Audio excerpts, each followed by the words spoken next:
इष्ट प्रभु को याद करेंगे हमारे साथ।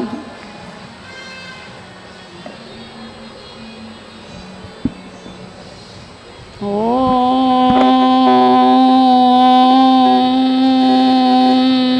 नमः सिद्धिभ्यः।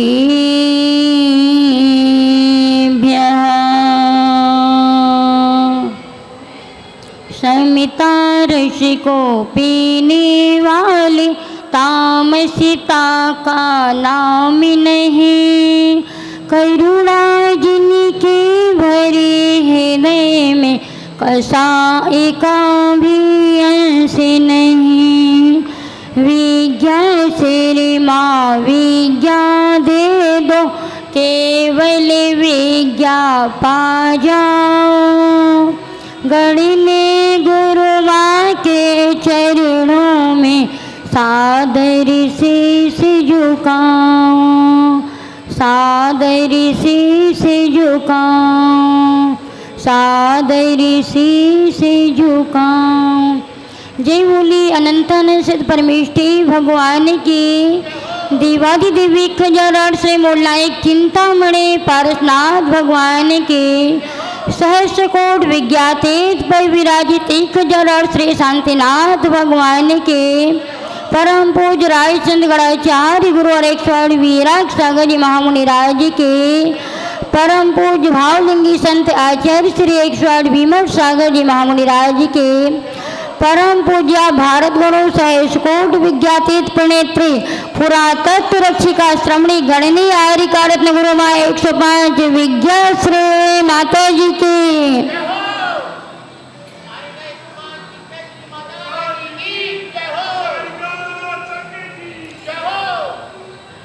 वैरागी विज्ञा की चर्या। वैरागी विज्ञा की चर्या साहस खूब दिलाती है। वैरागी विज्ञा की चर्या साहस खूब लुटाती है। जन जन को आकर्षित करते शिव पथ पर हमें चलाती है। निर्बल भी साहसी बन जाते, निर्बल भी साहसी बन जाते। अतिशय ऐसा लाती हैं, कंकड़ पत्थर की राहों पर विज्ञा सुमन खिलाती हैं, विज्ञा सुमन खिलाती हैं।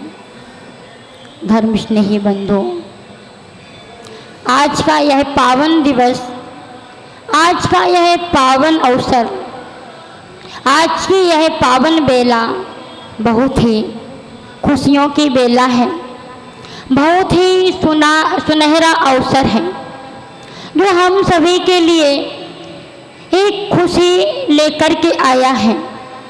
आप समझो या ना समझो, लेकिन वास्तविकता में कहा जाता है कि जब एक छोटे से बच्चा का जन्म होता है, जब एक छोटे से जीव का जन्म होता है, तो हम सभी के अंदर कितनी खुशियों की लहर आ जाती।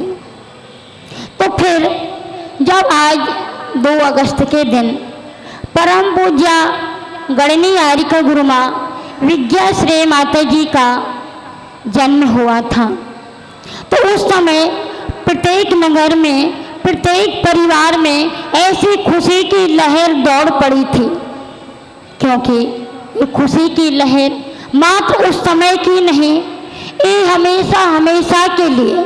क्योंकि जो जन्म लेता है, अगर उसका जीवन महान बन जाए तो उसका जन्म सार्थक हो जाता। जन्म तो हर किसी ने लिया, आपने भी लिया, कितने कितने प्राणियों ने जन्म लिया, लेकिन जन्म लेना उन्हीं का सार्थक होता है जो संयम के मार्ग पर चलता है। हम अपने बच्चों का जन्मदिन बड़े उत्साह पूर्वक मना लेते। अपना जन्मदिन होटलों में जाकर के भी मनाते, गार्डनों में जाकर के भी मनाते, पिकनिक पर जाकर के भी मनाते, कितनी पार्टी करके भी मना लेते। कितने कितने उत्साह पूर्वक अपना यह जन्म उत्सव मनाते हैं। इसीलिए तो आपका बर्थडे मनता, क्योंकि आपके दिन मात्र व्यर्थ में गए, इसलिए आपका बर्थडे मनाते। लेकिन जब किसी महापुरुषों का, संतों का हम मनाते हैं तो कभी बर्थडे नहीं मनाते। क्या मनाते हैं? अवतरण दिवस मनाते हैं, जन्म कल्याणक मनाते हैं, जन्म जयंती मनाते हैं। क्यों?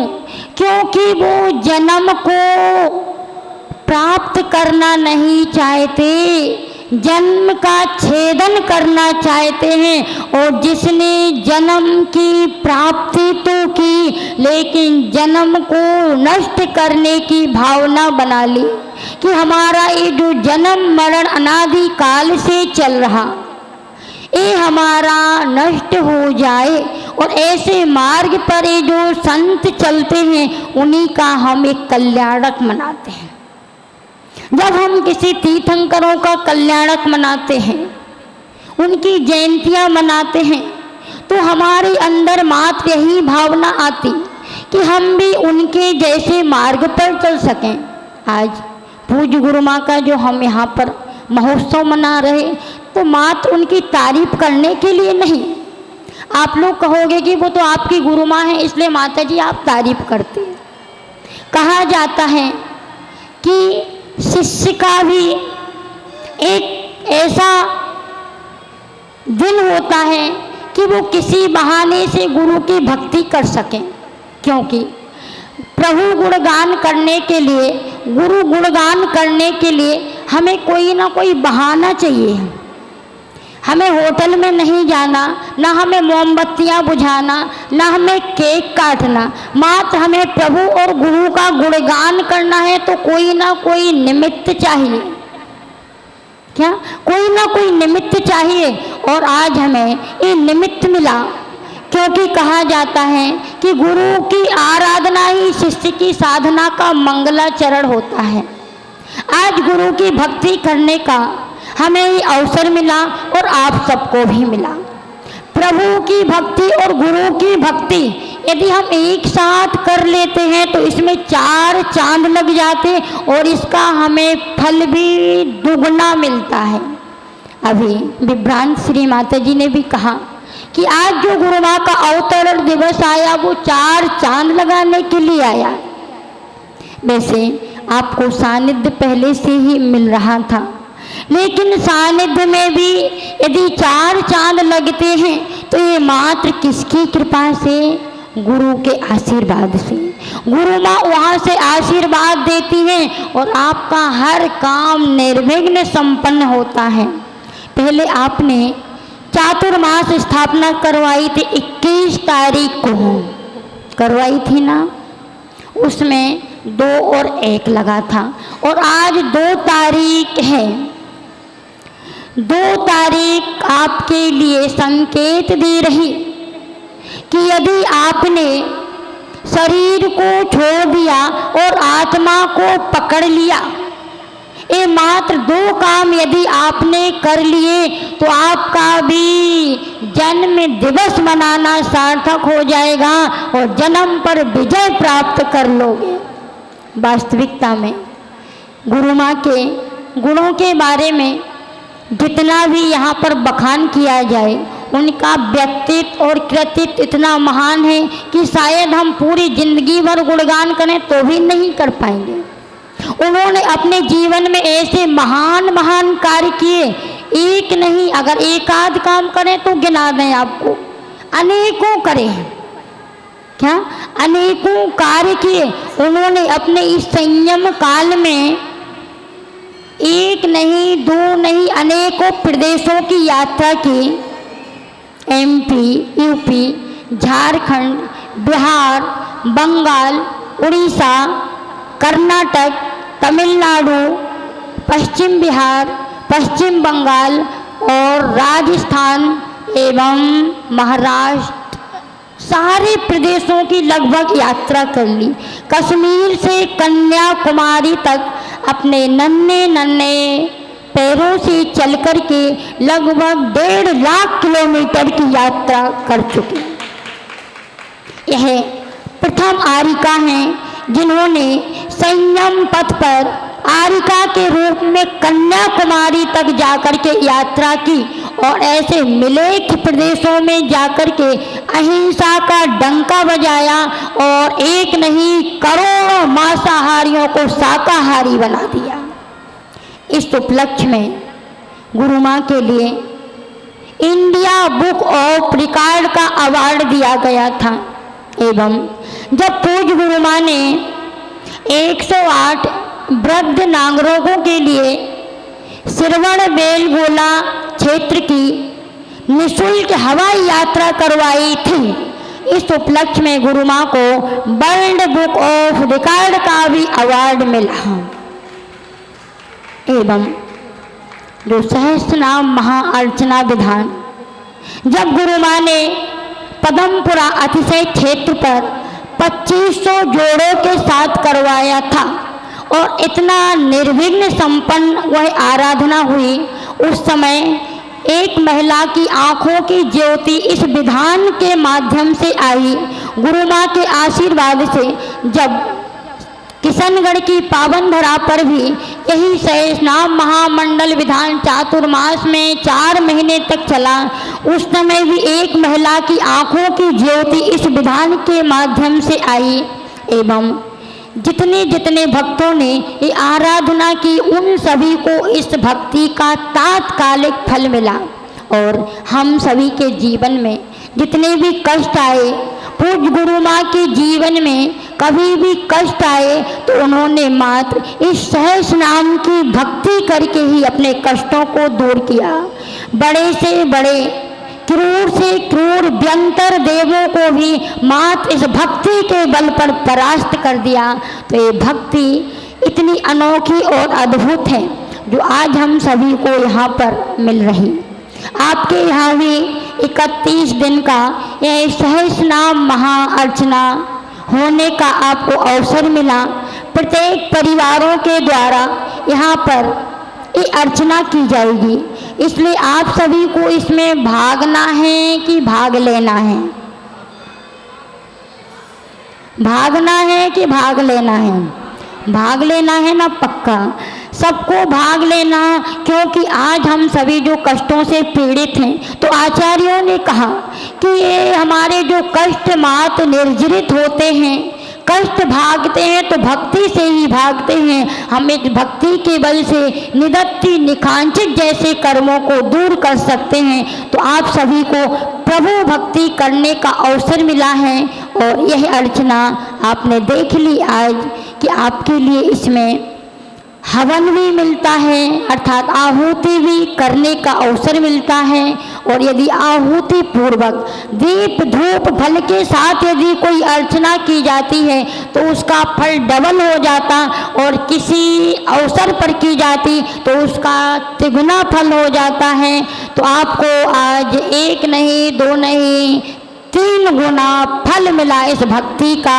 इसलिए आप सभी के जीवन में यह प्रभु की भक्ति, गुरु की भक्ति, क्योंकि गुरु माँ का अवतरण दिवस मात्र हमारे जीवन में खुशियों को लेकर के आया है, तो हम सभी खुशी होना चाहते हैं। हम सभी की यही भावना रहती है कि हमारा जीवन सुखमय बने। तो वास्तव में आपको यह अर्चना आपके लिए प्रतिदिन वज्र पंजक स्तोत्र पूर्वक यह निर्विघ्न संपन्न होगी यहाँ अर्चना। इसलिए आप सभी को इसमें अभी से अपने अपने भाव बनाना, और ऐसा नहीं कि आज तो मात्र राजेश जी का विधान था इसलिए हम लोग बैठ गए, नहीं, एक दिन आपका विधान होगा, मात्र उनको नहीं सबको बैठना है। ये तो निमित्त किसी का भी हो, पुण्य अर्जन कोई भी करे अंकुर भैया, लेकिन बैठना प्रतिदिन है। क्या प्रिया जी, आपका पता है कि आपका दूसरा काम भी चल रहा है, 16 का काम भी आपका 16 दिन का चल रहा, ये भी हमारा 16 का ही काम है, विशुद्धि का काम है, भक्ति पुण्य अर्जन के लिए की जाती है। इसलिए आप सभी को ये अवसर मिला है तो सबको इसमें बैठना है, प्रतिदिन पुण्य अर्जन करके अपने पापों को धोना है। तो वास्तव में हम सभी आज पूज्य गुरु माँ के लिए भी यहीं से विनयाञ्जलि समर्पित करेंगे, क्योंकि गुरु माँ साक्षात यहाँ विराजमान तो नहीं है, लेकिन परोक्ष रूप में हम सभी के बीच में विराजमान हैं। क्या है? हम सभी के बीच में विराजमान हैं। आज गुरु माँ कहीं भी हो, लेकिन हमारे हृदय में अभी भी यहाँ पर इस समय लाल मंदिर में प्रत्येक व्यक्ति के हृदय में विराजमान है। आप सभी के पास गुरु माँ हैं कि नहीं? तो चलिए मात्र गुरु माँ के चरणों में यही भावना भाते हैं और यही विनयाञ्जलि समर्पित करते हैं कि हे गुरु माँ, आप कहीं भी रहो लेकिन आप दीर्घायु रहें, चिरायु रहें, सदा आपके जीवन में खुशियाँ रहें, ऐसी भावना प्रभु के चरणों में करती हूँ और यही भावना आपसे रखती हूँ कि हम सभी के लिए भी इसी प्रकार से आशीर्वाद देती रहना, ताकि हम हमेशा आपके जैसे पद चिन्हों पर चल कर के हमारा भी जीवन सार्थक हो, हमारा भी जन्म सार्थक हो। हम सभी संघ की तरफ से एवं सभी उपस्थित भक्त लोगों की तरफ से आपके चरणों में विनयाञ्जलि समर्पित है। बोलिए परम पूज्य भारत गुरु गढ़ली आर्य गुरु माँ विद्या श्री माता जी की। गुरु माँ के चरणों में सिद्ध श्रुत आचार्य भक्ति सहित कोटि सहा वंदामि वंदामि वंदामि।